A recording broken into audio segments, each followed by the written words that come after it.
म्हणोनी थोरपण परहा सांडीजे, व्युत्पत्ती आघवी विसरीजे, जै जगा धाकुटे होईजे, तै जवळीक माझी. ज्ञानेश्वरीच्या 9व्या अध्यायाचं चिंतन आपण करत आहोत. 9व्या अध्यायातील 378 क्रमांकाची ही ओवी आहे. जो 25 क्रमांकाचा श्लोक आहे, यांती देवव्रता देवान पितॄन् यांती पितृव्रताः, भूतानि यांती भूतेज्या यांती मद्याजिनोपिमाम. या श्लोकावरील भाष्य ज्ञानोबारायांनी केल्यानंतर पुढच्या श्लोकासाठी अवतरणिका म्हणून काही ज्या ओव्या आणलेल्या आहेत त्यापैकी ही एक ओवी आहे.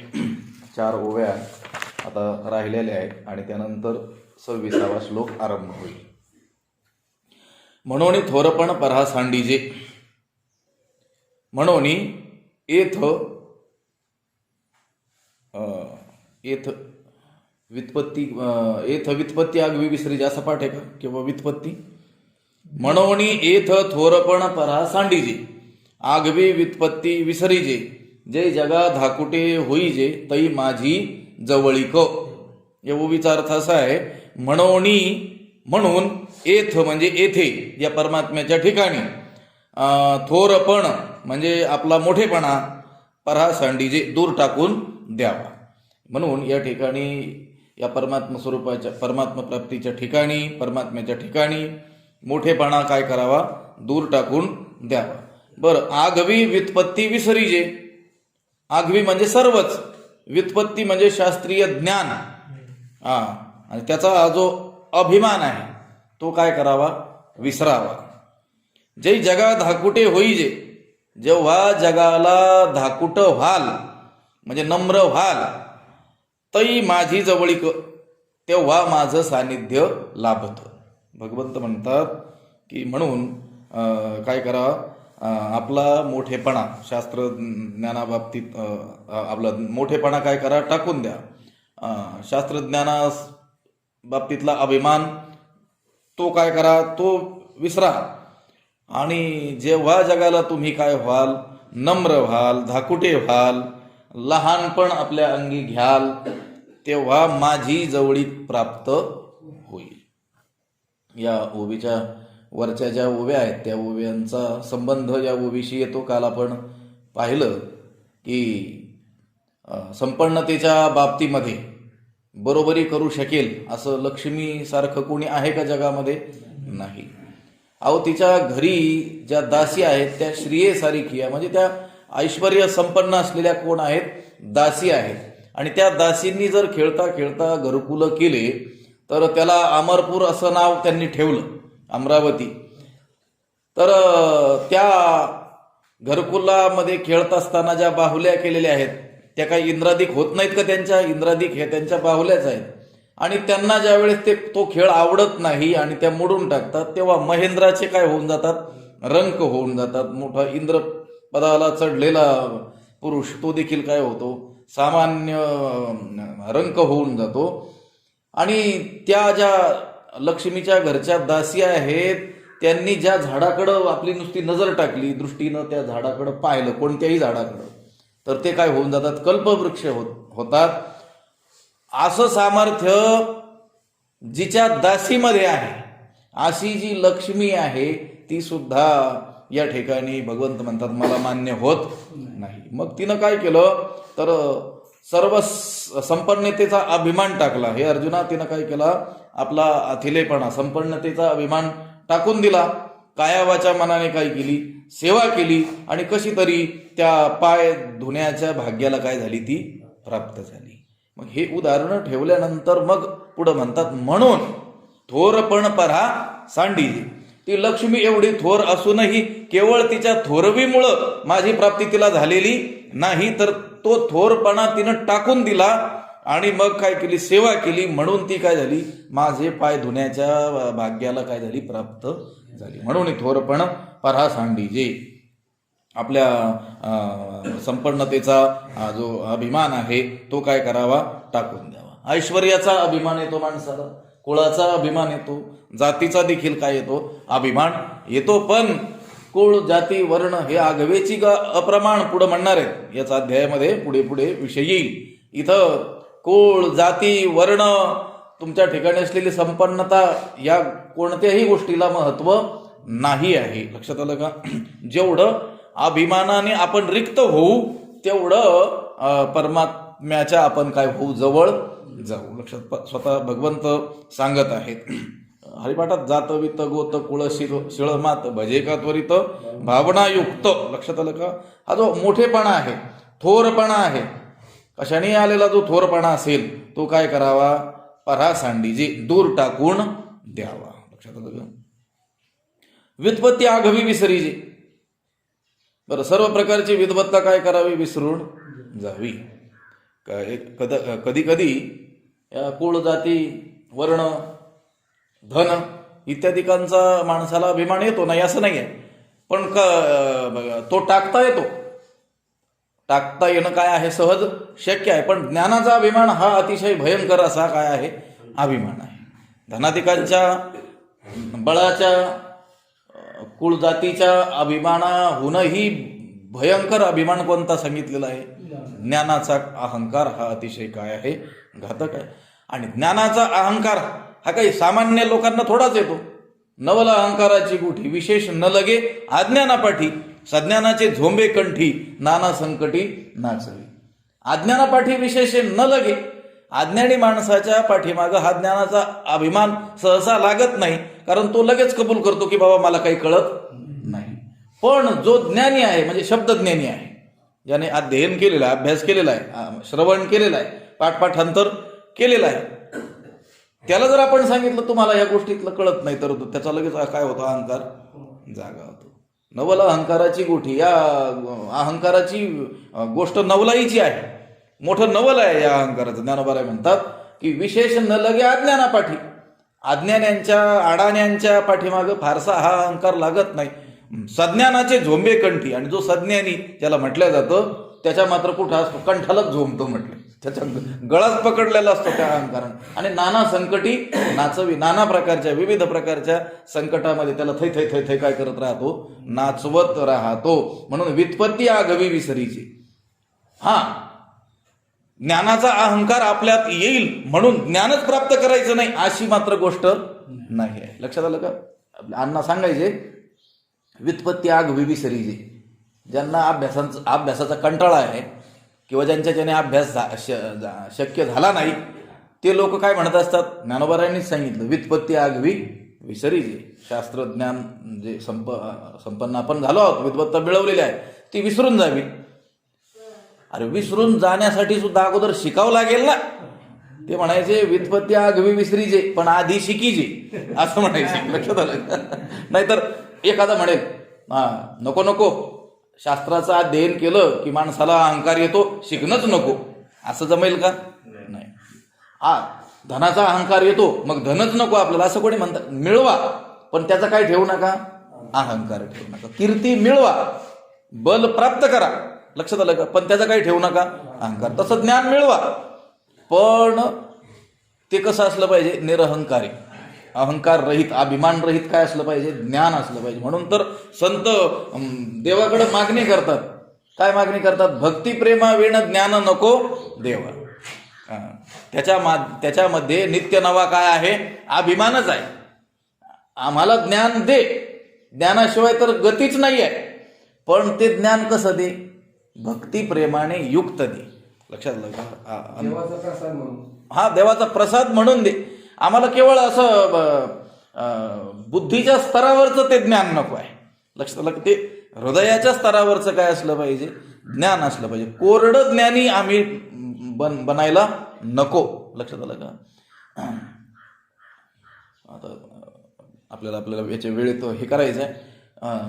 कोरडं ज्ञान हे काय आहे, अत्यंत घातक आहे. कारण ते तर स्वानुभूतीपर्यंत तर काय गेलेलं नसतं, अनुभवापर्यंत पोहोचलेलं नसतं. बरं, एकदम सामान्य म्हणावं त्याला सगळं कळतं. लक्षात आलं का? त्याची मधल्याची अवस्था फार काय होत असते, विचित्र होत असते. आणि अशा माणसांना समजावून सांगणं देखील काय होत असतं, अत्यंत कठीण जात असतं. लक्षात आलं का? भर्तृहरी म्हणतात ना, अज्ञ सुखम आराध्यते. अज्ञ माणसं, अडाणी माणसं, त्यांना सहजासहजी शिकवलं जाऊ शकतं. त्याला सांगितलं, अरे बाबा तुला ही गोष्ट कळत नाही, मी शिकवतो, ते बसतो लगेच. ठीक आहे, मला कळत नाही, तुम्ही शिकवता, उपकार आहेत, आणि सहजासहजी त्याला शिकवल्या जातात. लक्षात. सुखतरम आराध्यते विशेषज्ञ. आणि कोणी जर आधीच शिकलेला असेल पण निरहंकारी मनुष्य असेल तर त्याला देखील काय केलं जातं, सहजासहजी शिकवलं जातं, कारण त्याला बरंचसं अगोदर काय असतं, ठाऊकच असतं. पण ते म्हणतात ज्ञानलव दुर्विदग्धम ब्रह्मापितम नरम नरंजयती. थोड्याशा ज्ञानाने फुगलेली जी माणसं आहेत त्यांना मात्र ब्रह्मदेव देखील समजावून सांगू शकत नाही. 4 मस्तक आहेत त्याला, लक्षात आलं का, तरी देखील तो काही समजून सांगू शकत नाही. ठीक आहे, व्युत्पत्ती मिळवावी, शब्दज्ञान शब्द पांडित्य मिळवलं पाहिजे, परोक्ष ज्ञान आपल्याला झालं पाहिजे. लक्षात आलं का. नेमकं ब्रह्म काय आहे, जगत काय आहे, ईश्वर काय आहे, जीव काय आहे, त्याचं स्वरूप काय सांगितलेलं आहे, कोणत्या शास्त्राने काय सांगितलेलं आहे, वास्तव दर्शन कोणतं आहे, अनुभवाशी जुळणारं शास्त्र कोणतं आहे, याचं ज्ञान असलंच पाहिजे ना. सर्व सुखगोडी साई शास्त्र निवडी ज्ञानोबरायांनी आज्ञा आपल्याला केलेली आहे. लक्षात आलं. श्रुतीचा निरंतरू अभ्यासू करणे, वेदाधिकांचा नित्य अभ्यास करा असं आपल्याला सांगितलेलं आहे. म्हणजे व्युत्पत्ती आपल्याला मिळवावी लागणार आहे, ज्ञानी व्हायचं आहे. पण केवळ ते ज्ञान आपल्याला परमात्म प्राप्तीमध्ये सहाय्यक होईल असं नाही. ते ज्ञान मिळवून त्याचा अहंकार टाकावा लागेल. त्यावेळेस आपल्याला काय होईल, तै जवळीक माझी, तर माझी जवळीक त्याला काय होईल, प्राप्त होईल. ही सगळ्या ठिकाणी लावायचं, तै जवळीक माझी. थोरपणा परा सांडीजी, मोठेपणाचा अहंकार टाकून द्यावा, तै जवळीक माझी, तेव्हा माझं सानिध्य प्राप्त होईल. व्युत्पत्ती आगवी विसरीजे, आगवी व्युत्पत्ती विसरीजे, सर्व शास्त्रज्ञान त्याचा अभिमान विसरून जावा, तै जवळीक माझी. लक्षात घ्या, किती सूत्रमय भाषा आहे सर्व संतांची. या एका उभीमध्ये किती ज्ञानाचा महान काय ठेवलेला आहे, तिथं साठा आणून ठेवलं. जसं त्या ॲटम बॉम्ब, लक्षात आलं, एक अणू फुटला का त्याचे 3 होतात, त्या 3 एक फुटला का त्याचे पुन्हा काय होतात, 3 होतात. लक्षात आलं. तो त्याचा आकार केवढाचा असतो, अल्प, पण त्याची विध्वंसक, पण त्याचा परिणाम किती असतो, विशाल. हा विध्वंसक परिणाम नाही आहे. लक्षात आलं का. हा विनाशक परिणाम नाही आहे. उलट ह्या मायेमध्ये नष्ट होणाऱ्या या जीवाला आपल्या स्वरूपापर्यंत नेऊन घालण्याचं सामर्थ्य या एका अक्षरात आहे माझा रमाकांत, असं म्हटलेलं आहे. आता म्हणून थोरपण परासांडी जे तै जवळीक माझी, व्युत्पत्ती आगवी विसरी जे तै जवळीक माझी. लक्षात आलं का. मग शास्त्रज्ञान संपन्न होऊनही भगवंताचं सान्निध्य प्राप्त न झालेले अनेक लोक आपल्याला जगात दिसून येतील. याचाच अर्थ ते अजून मिळवलेलं जे ज्ञान आहे त्याचा जो अहंकार आहे तो अहंकार त्यागलेला त्यांनी नाही आहे. लक्षात आलं का. म्हणजे शास्त्रज्ञान संपन्न होऊनही, एवढ्या मोठ्या कष्टाने शास्त्राचं ज्ञान मिळवूनही जर अहंकार असेल तर देव त्याला प्राप्त होऊ शकत नाही. लक्षात आलं का. व्युत्पत्ती आगवी विसरीजे तै जवळीक माझी, आणि जय जगा धाकुटे होईजे, जगातील सर्वांना मोठेपणा देऊन आपण सर्वांपेक्षा काय व्हावे लहाना होरी लहान. लक्षात आलं का. हा, तै जवळीक माझी, तेव्हा माझी काय प्राप्त होते, जवळीक. जसं नारदांनी भक्तिसूत्रामध्ये असं सांगितलेलं आहे की ईश्वर अभिमान द्वेषित्वाद दैन्यप्रियत्वाच, अहंकाराचा तो द्वेषी आहे, अहंकाराचा त्याला राग येतो. कोणाला, परमात्म्याला. एखाद्याकडे अहंकार असेल ना तर त्याला अजिबात ते चालत नाही. आणि दैन्यप्रियत्वाच, आणि दीनभाव, लीनभाव, नम्रभाव, लक्षात आलं का, तो त्याला अतिशय प्रियत्वाच, अतिशय काय होतो, आवडतो. लक्षात आलं का. देवाला कोण आवडतं कोण आवडत नाही, अहंकारी माणूस आवडत नाही. आणि जो लीनता घेतो, नम्रता घेतो, तो नम्र झाला भूता, तेने कोंडिले अनंत. भूता म्हणजे जर आपण भूतांप्रती जर आपण नम्र झालो तर आपण आपल्या हृदयामध्ये भगवंताला कोंडण्या एवढे काय होतो, समर्थ होतो. लक्षात आलं का. डरीला पंढरीचा चोर, हे संतांनी जे म्हटलेलं, जनाबाई म्हणतात, ते कशामुळे धरू शकल्या त्या पंढरीच्या चोराला, म्हणजे त्या परमात्म्याला अहंकाराचा त्याग केल्यामुळे, निरभिमानी झाल्यामुळे. म्हणून थोरपण परा सांडीजे, व्युत्पत्ती आघवी विसरीजे, जय जगा धाकुटे होईजे तै जवळीक माझी. थोरपण परा सांडीजे, व्युत्पत्ती आघवी विसरीजे. शास्त्रीय ज्ञानाचा अभिमान, ज्ञानाभिमान जोपर्यंत आहे तोपर्यंत परमात्मा प्राप्त होत नाही.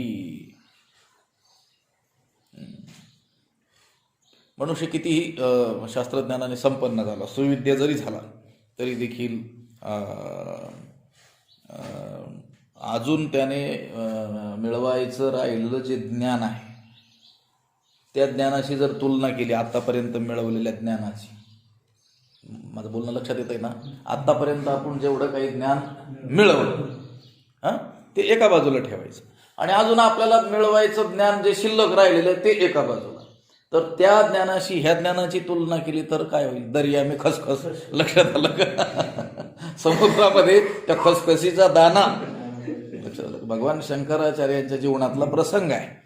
तसं ते जे बोलले ती त्यांची काय आहे? नम्रता आहे. एकदा पर्यटन करत असताना, भारत भ्रमण करत असताना, समुद्र तटावरून जात असताना जे त्यांच्यासोबत असलेली जी शिष्य मंडळी होती, त्यापैकी एका शिष्याने सांगितलं, आचार्य, आपण या सर्व भूतलावरती अद्वैताचा डंका पिटवलेला आहे, वेदांत डिंडिमहा, माहिती नाही, जय घोष केलेला आहे सगळीकडं.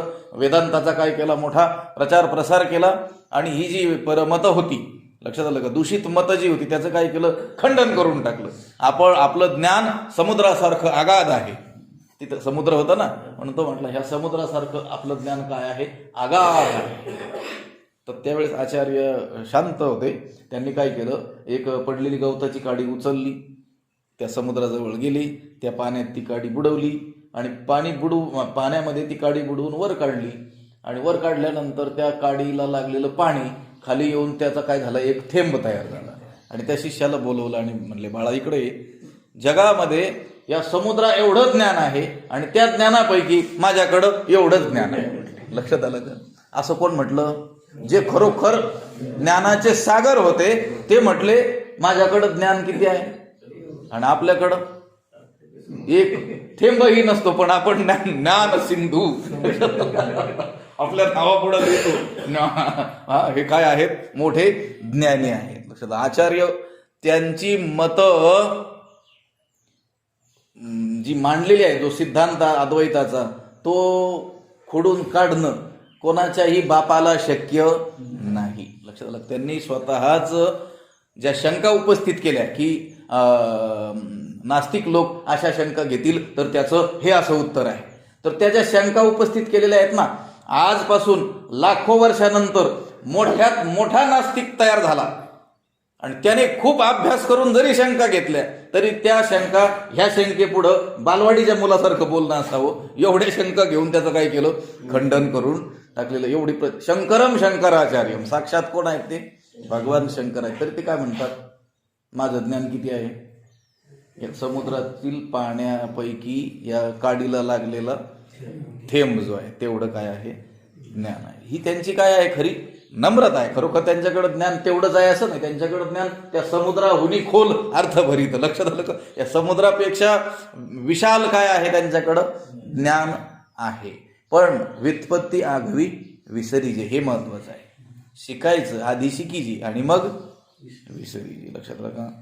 नाहीतर मग शिकायचंच कशाला? अभिमान येतो म्हणून असं नाही, आधी शिकायचं, कारण ते शिकल्यानंतरच आपल्याला कळणार आहे ना. लक्षात आलं का? जीवाचं काय स्वरूप आहे, ईश्वराचं काय स्वरूप आहे, या जगताचं काय स्वरूप आहे, ते शिकल्यानंतरच कळणार आहे. पण ते शिकायचंय कशासाठी? परमात्म्याची प्राप्ती व्हावी म्हणून. तैसा प्रतिपाद्य जो ईश्वरू तो भावया लागी गोचरू, श्रुतीचा निरंतरू अभ्यासू करणे. श्रुतीचा म्हणजे वेदाचा म्हणजे शास्त्राधिकांचा निरंतरू अभ्यासू करणे, सतत अभ्यास करायचं सांगितलेलं आहे. पण कशासाठी? तैसा प्रतिपाद्य जो ईश्वरू, वेदाने प्रतिपादन केलेला जो ईश्वर आहे तो व्हावया लागी गोचरू, तो गोचरू व्हावया, तो आपलासा व्हावा म्हणून. लक्षात आलं? हे सर्व शास्त्र जे शिकायचंय तो परमात्मा आपलासा व्हावा म्हणून. पण हे शिकून जर अहंकार येत असेल आणि त्या अहंकारामुळे तो परमात्मा जर दूर जात असेल तर काय उपयोग? म्हणून काय करावं लागेल? व्युत्पत्ती आगवी विसरीजे. आगवी म्हटल्यावर का? नाहीतर काही विसरीजे काही ध्यानात ठेवीजे, तसं नाही. माऊलींचे शब्द आहेत ते जागा ठेवीत नाहीत शंकेला. लक्षात आलं का? आगवी, जेवढं काही शिकला त्या सर्वाचा अभिमान काय करायचा आहे? त्याग करायचा आहे. तै जवळीक माझी, तेव्हा माझी जवळीक त्याला काय होईल? प्राप्त होईल. भगवंत म्हणतात जय जगा दाकुटे होई जे. हा मी बोलत होतो की आपण मिळवलेलं जे ज्ञान आहे आतापर्यंतचं आणि जे मिळवायचं राहिलंय त्याची जर आपण तुलना केली तर आपल्या काय लक्षात येईल की आपण अजून काहीच ज्ञान मिळवलेलं नाही. विद्यारण्य स्वामीजींनी असं चित्रदीपामध्ये म्हटलेलं आहे पंचदशीमध्ये, निरुपयुतुम आरब्धे निखिलैरपी पंडितैहि अज्ञानम पुरतस्तेषाम भाती कक्षा सुखासुचित. त्याचा अर्थ असा आहे की निखिलैहि अपि पंडितैहि, त्यांनी ते म्हणतात की जगातील सर्व पंडितांनी एकत्र बसून जगतासंबंधी विचार सुरू केला.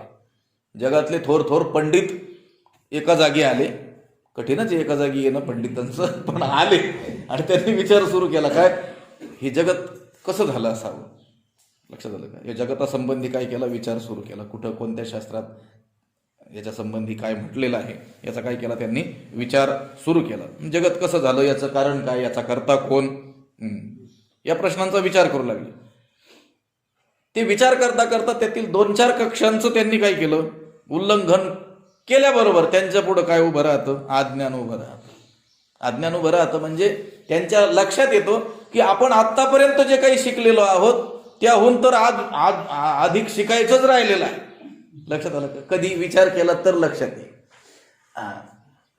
मोठा श्लोक आहे भर्तृहरीचा, त्याचा सरळ एक अर्थ सांगून जातो. यदा किंचित ज्ञो, ते म्हणतात जेव्हा मी काही थोडंफार जाणायला लागलो, म्हणजे शिकायला लागलो, अभ्यास करायला लागलो, जाणायला लागलो, त्यावेळेस मी मदोन्मत्त झालो की माझ्या इतकं कोणालाच काही येत नाही. आणि मग मी हळूहळू ज्यावेळेस मोठमोठ्या लोकांमध्ये जाऊन बसायला लागलो त्यावेळेस माझा तो जो अहंकार होता तो खर्रकन उतरला खाली. लक्षात आलं का? कारण मला लक्षात आलं की आपण जे काही ज्ञान मिळवलंय ते यांच्या पासंगालाही पुसणार नाही. लक्षात आलं का? दर्या में खसखस, तसं एखाद्या डोंगरापुढं राई. लक्षात आलं का? तसं मला वाटू लागलं आणि माझा अभिमान काय झाला, नष्ट झाला. लक्षात आलं का? म्हणून माणसाने नेहमी मोठ्यांची काय करावी, संगत करावी. लक्षात आलं का? मग आपल्याला लक्षात येतं की आपण काहीच नाही, म्हणजे ज्ञानाच्या बाबतीत असेल, धनाच्या बाबतीत असेल, कीर्तीच्या बाबतीत असेल, कुळ जातीच्या बाबतीत असेल, जो अहंकार आपल्यामध्ये आलेला असतो तो आपल्यापेक्षा श्रेष्ठ लोकांच्या संगतीत गेल्यानंतर आपल्याला लक्षात येऊन जातं की आपल्यापेक्षा 1000 पट हे मोठे असूनही किती नम्र आहेत. लक्षात आलं का? आणि मग आपल्याला जो आलेला अहंकार असतो तो काय होतो, दूर होतो. असं भर्तृहरींनी लिहिलेलं आहे. म्हणजे ते त्यांची कथा सांगतात असं नाहीये, सगळ्यांची तीच गत आहे. जोपर्यंत आपण बाहेर पडत नाहीत, आपल्यापेक्षा थोर लोकांशी संबंध प्रस्थापित करत नाहीत, त्यांच्याजवळ बसत नाहीत, त्यांना जाणत नाहीत, तोपर्यंतच आपल्यालाच आपण मोठे वाटू लागतं. कुपमंडूक वृत्ती ज्याला म्हणतात. एका विहिरीमध्ये, कोरड्या असलेल्या विहिरीमध्ये काय पडला, एक बेडूक येऊन पडला. लक्षात आलं का? आणि बेडूक पडला. आता तो बाहेर त्याला निघण्याची काही सोय नसल्यामुळं तो तिथंच गिरट्या घालायचा. एका उडीत या बाजूचं त्या बाजूला जायचं आहे ना, 2 मिनिटात परिक्रमा करायचा. तो म्हणायचा सर्व जगताला मी 2 मिनिटात परिक्रमा करतो. म्हणजे एका उडीत सर्व जगाला काय करतो, प्रदक्षिणा करतो. कारण त्याच्या दृष्टीनं आता काय झालं, ते जगच तेवढंच जग झालं. ती विहीर, कूप म्हणजे विहीर आणि मंडूक म्हणजे बेडूक. लक्षात आलं का? ही वृत्ती असते. कारण त्या कक्षेतून तो बाहेर पडलाच नाही, त्यामुळे त्याच्या दृष्टीनं सर्व जग तेवढंच आहे. हे सगळ्या बाबतीत, ज्ञानाच्या बाबतीत, धनाच्या बाबतीत मी बोलून गेलो, कीर्तीच्या बाबतीत, आपल्याला प्राप्त असलेलं ज्ञान, आपल्याकडे असलेलं धन, आपल्याला प्राप्त असलेली कीर्ती, सत्ता, याने आपण मदोन्मत्त होऊन जातो. त्यामुळे आपण काय केलं पाहिजे, थोडंसं बाहेर पडलं पाहिजे. आणि बाहेर पडून आपल्यापेक्षा लहानांची भेट नाही घेतली पाहिजे, मोठ्यांची भेट घेतली पाहिजे. तीही कशासाठी, त्रस्त करायला नाही, आपली परीक्षा करायला. लक्षात आलं का? की आपण किती आहोत. लक्षात आलं? मग काय होईल, आपला अभिमान काय होईल, नष्ट होईल. म्हणून ते म्हणतात की जय जगा धाकुटे होईजे तै जवळीक माझे वित्पत, म्हणून थोरपण परा सांडीजे वित्पत्ती आगवी विसरीजे, जय जगा धाकुटे होईजे तै जवळीक माझी. आपण आपल्याला इतरांहून जे श्रेष्ठ समजलेलं आहे ते काही विशिष्ट गोष्टींमुळे पुनरुच्चार होतोय आपल्याकडून, धन, कीर्ती असेल, ज्ञान असेल. लक्षात आलं का? पण आपण असा कधी विचार केलाय का की ज्याला आपण आपल्याहून हीन समजत आहोत तो देखील काय आहे, अमृतस्य पुत्र हा, तो देखील प्रभूचाच काय आहे, पुत्र आहे किंवा ईश्वर स्वरूपच तो आहे, प्रत्यक्ष ब्रह्मरूपच तो आहे. सर्व घटी राम देहादेही एक, माझ्यामध्ये जो राम वास्तव्य करतो आहे आत्मारूपाने, तोही त्याच्यामध्ये तोच आहे. लक्षात आलं का? दुसऱ्या इतर मनुष्य प्राण्यांमध्ये तर आहेच, पण मनुष्य तर या मुंगी कीट पतंगामध्ये देखील काय आहे, तेच तत्व आहे. ठीक आहे, आपली एवढी दृष्टी अजून विशाल झालेली नाही आहे की मुंगी आणि रावा म्हासारी खाची जीव तुकोबऱ्यांसारखं आपल्याला समदृष्टी प्राप्त झाली. पण कमीत कमी इथं दुसऱ्या माणसांमध्ये तरी काय बघण्याची सवय ठेवा. जे जे भेटे भूत ते ते मानिजे, भगवंत हा भक्तियोग निश्चित जाण माझा असं म्हटलेलं आहे. जे जे भेटे भूत, जे जे भूत भेटेल, भूत म्हणजे जो प्राणी भेटेल तो भगवंत मानायचं सांगितलं आणि त्याला भक्तियोग म्हटलंय. आणि भक्तियोग तर सोपा सांगितलं, भक्तिपंथ बहु सोपा. लक्षात का? सोपा सांगितल्या गेलेला जो भक्ती मार्ग आहे, त्या भक्ती मार्गाची व्याख्या काय, कशाला म्हणायचं भक्तियोग? तर ज्ञानोबा म्हणतात जे जे भेटे भूतन ते ते मानिजे भगवंत, हा भक्तियोग निश्चित जाणं माझं. म्हणजे जो प्राणी आपल्याला भेटेल तो भगवंताचंच स्वरूप आहे असं मानायचं सांगितलं. मग तिथं मोठेपणाला आणि लहानपणाला स्थानच राहिलं कुठं? जे जे भेटेल ते जर भगवंतच असेल तर मग लहान कोण आणि मोठा कोण? कसं आहे, मोठा भगवंत लहान भगवंत? तसं नाही ना. लक्षात आलं? म्हणून ते म्हणतात जे जगा दाखोटे होई जे ते जवळीक जगाव घे देव, मुख्य उपदेशाची ठेव असं म्हटलेलं आहे. जग काय आहे? अवघ देवच आहे. जर हे सर्व देव काय असेल, जग काय असेल, देव असेल, यातील सर्व घटक काय असतील, देव स्वरूप असतील, तर मग लहानपणा आणि मोठेपणाला स्थान राहतच नाही. आपण बोलू नम्र झाला भूता तेने कोंडिले अनंतासा, नम्रतेच्या बाबतीतले अनेक प्रमाण आपल्याला. नमस्कारी भूते विसरोणी याती तेने आत्मस्थिती जाणीतली. काणोबरा यांचा एक प्रसिद्ध अभंग आहे की कोणी आत्मस्थिती जाणीतली, तर बरेचसे चरण आहेत ते शेवट तोच येतो आणि इकडं वेगवेगळं लिहिलेलं असतं. नमस्कारी भूते विसरोणी याती विसरोणी भूते नमस्कारी तेने आत्मस्थिती जाणीतली, त्याने आत्मस्थिती जाणलेली आहे. लक्षात आलं का? म्हणून जे जगा धाकोटे होईजे तई जवळीक माझी. आपण बघून आलो याच अध्यायामध्ये, अखंड अगर्वता होवणी असती तयाची विनयो हेची संपत्ती. त्या संत पुरुषांची संपत्ती काय? विनयता, नम्रता हीच काय आहे त्यांची. त्या संपत्तीनं ते काय आहेत? संपन्न आहेत. आणि त्या संपत्तीच्या बाबतीमध्ये आपण काय आहोत? कफल्लक आहोत. लक्षात आलं का? या अत्यंत दरिद्री आहोत. आपल्यामध्ये विनय आहे का?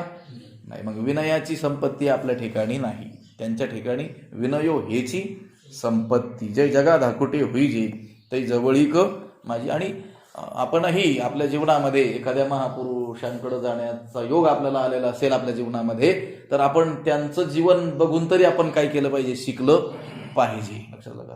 आता तुम्ही लोक तसे भाग्यवानच आहात. स्वामीजींकडे आपण अनेक वेळेस गेलेलो आहोत सद्भाग्याने, आणि तुमच्यापैकी सर्वांनीच पाहिलेलं आहे स्वामीजींचं वागणं, बोलणं, त्यांचा आचार. आणि तुम्हीच मला म्हटलेले आहात बऱ्याच वेळेस की बाबा एवढे मोठे ते स्वामीजी, आणि ते मुलं जिथं जेवतात ते झाडून घेत होते, ती फरशी पुसत होते. लक्षात आलं का? तुम्हीच म्हटलेले तुमच्यापैकीच अनेक लोक मला ते तिथलं बघितल्यानंतर. म्हणजे या मोठ्या जी लोक आहेत, मोठी लोक जे आहेत, महापुरुष जे आहेत, त्यांच्या जीवनाकडं आपण का पाहायचं असतं? त्यांचं जीवन का निरीक्षण करायचं असतं? त्यांच्या जीवनाचा अभ्यास आपण का करायचा असतो? तैसे हरपले आपणापे पावे, है ना? तै संता ते पाहता घेवसावे, म्हणून वाणावे ऐकावे तेची सर. आपली हरवलेली आत्मवस्तू ती आपल्याला प्राप्त व्हावी म्हणून तै संता ते पाहता घेवसावे. आपण संत पुरुषांना जर पाहिलं म्हणजे त्यांच्या जीवनासंबंधी विचार केला तर आपलीच हरवलेली आत्मवस्तू आपल्याला प्राप्त होईल. म्हणून आपण संतांकडे जातो, त्यांची सेवा करतो. हा त्या संतांवर उपकार करत नाही, तर आपली हरवलेली वस्तू शोधण्याचा तो काय आहे? एक मार्ग आहे. आता जर तुमची काही वस्तू घरात हरवलेली असेल आणि ती सापडवण्यामध्ये तुम्ही 4 तास खर्च केले, तर तुम्ही काय लोकांवर उपकार केले का? कोणावर उपकार केले? स्वतःवरच उपकार केले. तर ज्ञानोबा जर म्हणत असतील की संतांना पाहत असताना आपलीच हरवलेली आत्मवस्तू आपल्याला प्राप्त होते, याचा अर्थ आपण संतांवरती काही उपकार करत नाहीत, तर आपण वरतीच काय करतो आहोत? उपकार करत आहोत. लक्षात आलं का? जे जगा धाकुटे होईजे तै जवळी माझी. मला सांगायचंय, संतांच्या जीवनामध्ये हे दिसून येतं. जगा धाकुटे होईजे, ते आपल्यापेक्षा किती थोर असतात, गणितात सांगताच येत नाही, इतक्या पटीनं ते आपल्यापेक्षा काय असतात? श्रेष्ठ असतात. आपल्याला अनंत जन्म साधना करूनही त्यांच्यातील एक गुण आपल्यात आणणं अशक्य आहे, असे अनंत सद्गुण त्यांच्या ठिकाणी वास्तव्य करत असतात. एवढे ते मोठे असतात. परंतु आपण त्यांचा व्यवहार जर पाहिला तर आपल्याला ते बरोबरीनं वागवतात. लक्षात आलं का? एकदम स्वामीजींचाच विचार आपण करतो आहोत, तर ते सांगत असतात की आम्हाला आलेला प्रत्येक मनुष्य भगवंताचंच स्वरूप दिसतो आहे. लक्षात आलं का? म्हणजे जगा धाकुटे होईजे. आता वैकुंठवासी झालेले बाबा आहे, कोणी लहान मुलाने जरी दर्शन केलं तर ते काय करायचे? पुन्हा दर्शन करायचे. जय जगा धाकुटे होईजे. जगाला काय झाले? ते धाकुटे झाले. आणि आपण धाकुटे असून थोरले झालो, ते थोरले असून धाकटे होतात. म्हणून भगवंताची जवळीक त्यांना प्राप्त होते. इथं सांगितलं, भगवंत म्हणतो आहे माझं सानिध्य कुणाला प्राप्त होतं, माझी जवळीक कुणाला प्राप्त होते? थोरपण म्हणून थोरपण परा सांडीजे, व्युत्पत्ती आघवी विसरीजे, जय जगा धाकुटे होईजे तै जवळीक माझी. आगा सहस्र किरणाची दिठी, पुढा चंद्रुही लोपे किरीटी, तेथ खद्योत का हुटहुटी आपुलेनी तेजे. आलं बा हुटहुटी पुन्हा. लक्षात आलं का? आपल्यासाठी ते आपली हुटहुटी असते ना. आगा सहस्र किरणाची दिठी. आगा म्हणजे हे अरे अर्जुना, आगा किरीटी अरे अर्जुना, सहस्र किरणाची दिठी पुढा म्हणजे सूर्याच्या दृष्टीपुढे, म्हणजे सूर्याच्या तेजापुढे, चंद्रुही लोपे, चंद्र सुद्धा काय होतो? लुप्त. कोणाच्या तेजापुढं? सूर्याच्या. भगवंत म्हणतात अरे अर्जुना, सूर्याच्या तेजापुढे चंद्र सुद्धा काय होतो? लुप्त होतो. एवढा प्रखर प्रकाश आहे कोणाचा? सूर्याचा. दिवसा चंद्र नसतो का? असतो. दिसतो का? कशामुळं? सूर्यप्रकाशाने अभिभूत झालेला असतो, दाबल्या गेलेला असतो. लक्षात आलं? कारण त्याच्या अनंतपट प्रकाशमान कोण आहे? सूर्य आहे. म्हणून तो काय झाला? दिसेनासा झाला, झाकून जातो. लक्षात आलं? लुप्त होतो. भगवंत म्हणतात अरे अर्जुना, सूर्यकिरणांपुढे, सूर्याच्या तेजापुढे चंद्रही काय होतो? लुप्त होतो. ते ठिकाणी खद्योत म्हणजे काजवा, खद्योत आपुलेणी तेजे का हुटहुटी, त्या काजव्याने आपल्या प्रकाशाबद्दल का घमेंड करावी? प्रश्न पडलाय देवालाच. का बरं तो काजवा घमेंड करत असेल? लक्षात आलं? तुकोबारायांचे फार कडक शब्द असतात. ते म्हणतात तो सूर्याला तो काजवा आपलं ढुंगण दाखवतो. लक्षात आलं का? कारण त्याचा प्रकाश पुढं नाही पडत, पाठीमागं लाईट. सगळ्या गाड्यांना पुढं लाईट असतो, त्याचा लाईट पाठीमागं पडतो. काहीच उपयोगाचा नाही त्याच्या. लक्षात आलं का? ते म्हणतात ज्या सूर्याच्या तेजापुढं चंद्र सुद्धा फिका पडतो. बरं, चंद्र हे काय सामान्य नाही. लक्षात आलं का? तो पूर्ण प्रकाशमान ज्या वेळेस होतो आकाशामध्ये, त्यावेळेस तुम्हाला विजेची गरजच पडत नाही. पौर्णिमेच्या स्पष्ट त्या प्रकाशामध्ये. लक्षात आलं का? मग सामान्य प्रकाशमान आहे का तो? तुमचा एक हॅलोजन बल्ब आणला तर 1 एकर भर 2 एकर आपली मरकुरीचं पडतो ना उजेड. लक्षात आलं का? आता चंद्र सर्व जगाला काय करतोय? रात्री सूर्याच्या अभावामध्ये काय करतोय? प्रकाशित करतोय. पण तोच एवढा प्रकाशमान असलेला चंद्र देखील सूर्याच्या तेजापुढे काय होतोय? फिका पडतोय. आता एवढा प्रकाशमान कोण आहे? सूर्य आहे. त्या सूर्यापुढं त्या काजव्याने आपल्या प्रकाशाबद्दल घमेंड का करावी बरं? लक्षात आलं का? काय म्हटले ते? ते खद्योत का हुटहुटी आपलेणी तेजे, ते खद्योत आपलेणी तेजे का हुटहुटी, का घमेंड करावी? करूच नाही ना खरं तर. पण आता केल्याशिवाय राहील कसा तो? दिठी पुढा. आगा सहस्र किरणाची दिठी पुढा, मग दृष्टीच्या पुढे, तेजाच्या पुढे. सूर्याच्या भावात काय प्रकाश? तो चंद्र प्रकाशात असतो. सूर्य उगवला तर चंद्र काय होतो? निस्तेज का उदयलिया भास्वतू, चंद्र जैसा खद्य तू. ज्ञानोबारांनी अनेक ठिकाणी वर्णन केलेलं आहे. म्हणून ज्या सूर्यप्रकाशामध्ये चंद्राचा लाग लागत नाही, तेथे काजव्याने आपल्या प्रकाशाचा दिमाग दाखवणं हे काय आहे? वेडेपणाचंच आहे. अवधारा आवडे तेसना धुंदरू परी महातेजी न मिरवे काय करू. आपण बघून आलो ना या अध्यायाच्या सुरुवातीलाच. अवधारा आवडे तेसना धुंदरू, तो जो काजवा आहे त्याने हवा तेवढा मोठा काजवा झाला. म्हटले हो, सूर्यापुढं काजवा फिका त्यामुळं पडतो की त्याचा आकार काय आहे? छोटा आहे. म्हटले ते म्हटले हवा तेवढा, म्हशी एवढा जरी काजवा झाला तरी देखील तो त्याच्या याला पुरेल का? पुरणार नाही. महातेजी न मिरवे काय करू. काय करावं आम्ही आता? तो महातेच्या पुढे काय होत नाही, मिरवत नाही. जसं त्या काजव्याने अशा प्रचंड सूर्यप्रकाशा पुढं आपल्या प्रकाशाचा दिमाग दाखवणं हे काय आहे?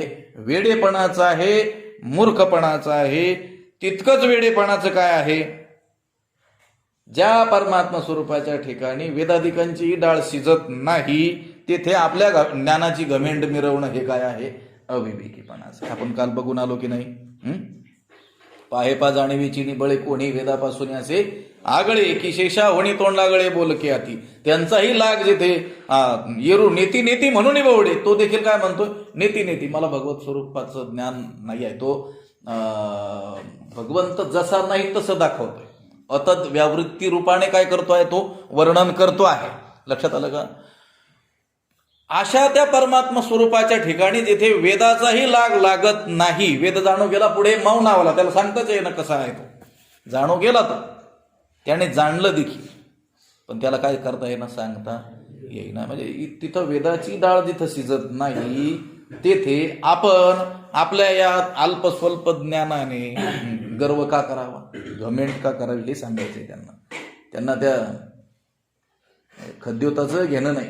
लक्षात आलं का? खद्योताचं उदाहरण देऊन इथं आता हे दृष्टांतात खद्योत सांगितलं आपल्याला ठाऊक असलेला काजवा, सूर्याचा प्रकाश, त्याच्या पुढे चंद्र सुद्धा लुप्त होतो इतका प्रकाश, आणि एवढ्या त्या प्रकाशमान सूर्यापुढं तो हुटहुटी कशाची? त्या खद्योताची, काजव्याची. त्यांना ह्या गोष्टी सांगायच्यात का? हे तर आपल्याला ठाऊकच आहे. ह्या ठाऊक असलेल्या गोष्टी सांगून ठाऊक नसलेल्या गोष्टी सांगायच्या. तसं सूर्याच्या ठिकाणी कोण घ्यायचा? परमात्मा घ्यायचा. चंद्राच्या ठिकाणी कोण घ्यायचा? वेद घ्यायचा. आणि त्या काजव्याच्या ठिकाणी कोण घ्यायचं? आपणच घ्यायचं. कोण घ्यायचं? लक्षात आलं का? तेच खद्योत का हुटहुटी आपुलिनी तेजे.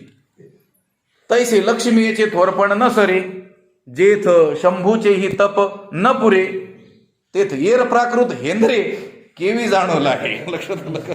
काय म्हटलं? हेंद्र म्हटलेलं आहे बरं का. एखाद्या माणसाला हिनवत असताना माणसं म्हणतात हे हेंद्रे, बरोबर आहे म्हणतात. तैसे लक्ष्मीचे थोरपण न सरे, तैसे जेथ लक्ष्मीचे थोरपण न सरे, त्याप्रमाणे जेथे लक्ष्मीचा मोठेपणा चालत नाही, मान्य होत नाही. जेथ शंभूचेही तप न पुरे, व ज्या ठिकाणी म्हणजे या परमात्मा स्वरूपाच्या ठिकाणी भगवान शंकराचंही तप पुरं पडत नाही. लक्षात आलं का? तेथ जेथे लक्ष्मीचा मोठेपणा मान्य होत नाही, जेथे शंकराचं तपही पूर्ण पडत नाही, तेथ येर प्राकृत हेंदरे. येर प्राकृत हेंदरे, येर म्हणजे अन्य सामान्य, हे हेंद्रे माणसं. लक्षात आलं का? केवी जाणवलं आहे. कसे काय जाणू शकतील? जिथं लक्ष्मीचा मोठेपणा देखील मान्य केला जात नाही, ज्या ठिकाणी शंभूचं तप, शंकर सगळ्या जगात तपस्व्यामध्ये तपस्वी असलेले जे भगवान शंकर आहेत त्यांना देखील काय केलं जातं? रिजेक्ट केलं जातं तिथून. लक्षात आलं का? अजून तप करा. तुम्ही कमी पडली. ते पोलीस भरती, सैन्य भरतीमध्ये नसतं का वेगवेगळ्या परीक्षा? धावणं 1600 मीटर काय करायचं? 1 मैल धावायचं. ते उंच उडी, लांब उडी, पुलअप्स, डिप्स वगैरे काढायचे, आणि मग ते काय करतात पुढच्या परीक्षेला.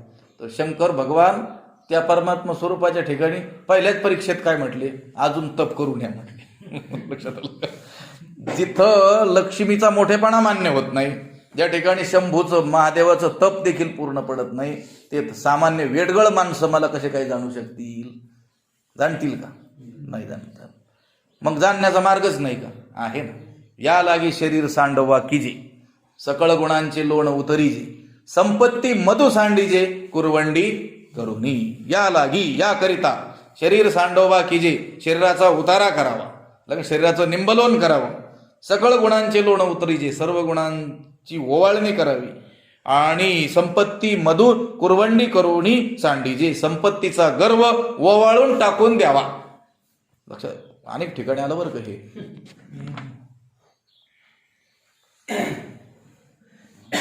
बरोबर.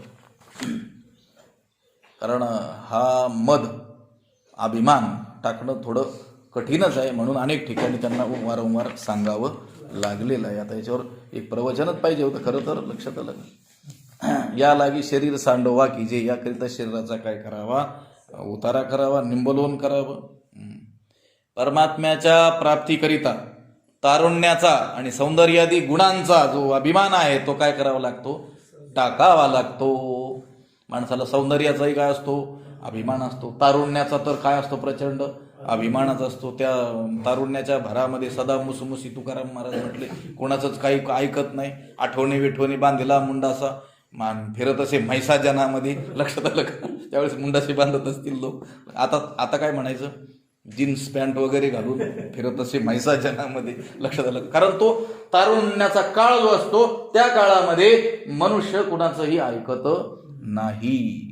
पण इथं सांगितलं या लागी शरीर सांडवा की जे, त्या शरीराचं निंबलोन करावं लागणार आहे. तुका म्हणे काया करीन कुरवंडी ओवाळून सांडी मस्तक आहे. तुकाराम महाराज म्हणतात, हे आमचं शरीर हे काय करू, कुरवंडी करू, त्याच्यावर ओवाळून टाकू. लक्षात आलं का, ते ओवाळून टाकतात ना लोक उतारा. म्हणजे जे ओवाळून टाकलेलं असतं त्याच्याकडं पुन्हा आपलं काय नसतं.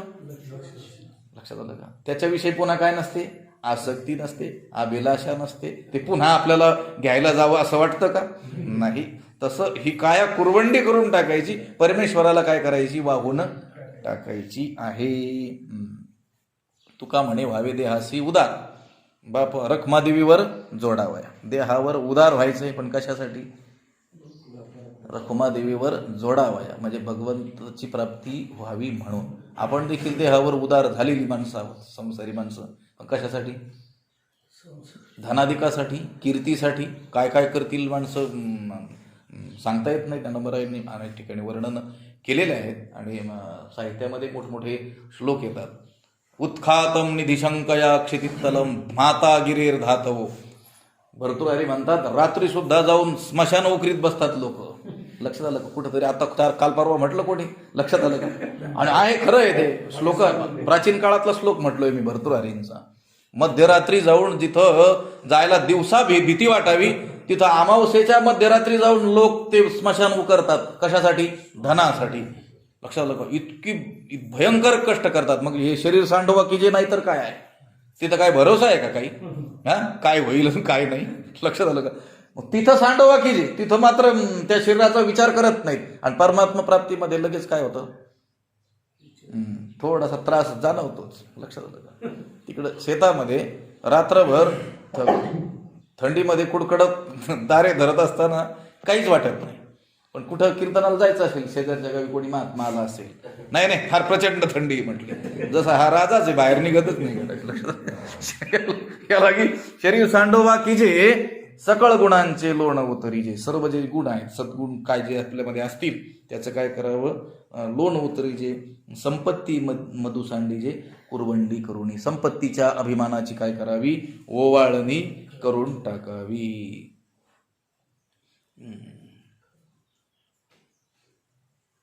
तुका म्हणे इहलोकीच्या व्यवहारे, नका डोळे धुरे भरून नका. लक्षात आलं का, डोळ्यामध्ये धूर भरून राहू नका. डोळ्यात धूर गेला तर काय होतं, पुढचं पाणी आता दिसत नाही पुढं. लक्षात आलं का, तसं संपत्तीच्या अभिमानाने पुढचं काहीच दिसत नाही. लक्षात आलं. तुकाराम महाराज म्हणतात, हे काही योग्य नका डोळे धुरे भरून राहू. म्हणजे संपत्ती मद आपल्यामध्ये येऊ देऊ नका. आला असेल तर तो काय करा, पटकन टाकून द्या. संपत्ती मधु सांडीजे कुरवंडी करुणी.